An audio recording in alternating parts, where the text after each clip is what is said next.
fa phone no na me chere wade bi. We a simple way bit me make it at least 50 Ghana daily from this website through referrals. Over here you can see say my posty website link bi wo ha. Good. No about that link in so. After website ni bia, change bia ni say as a new person, who can register account or that website no. To be make sure so be fill in with details, no verify your phone number no. After I so be log in with your phone number.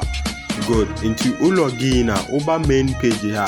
In focus on this part na ni na scam Ponzi scheme. The able focus on who pa na middle one game na what down on.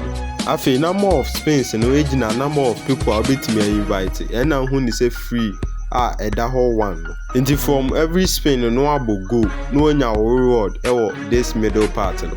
Who spin now do minimum withdrawal now.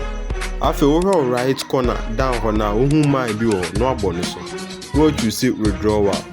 After now I enter withdrawal amount no. Good. From this side in there you can see say we are good to go. To double withdraw now. No about yes no so. I confirm it payment no. After the chinyi bia no mu say ubenya amount now requested for no. We need a few withdrawals I met me accumulated from this website. Me din the Smart, my crowd.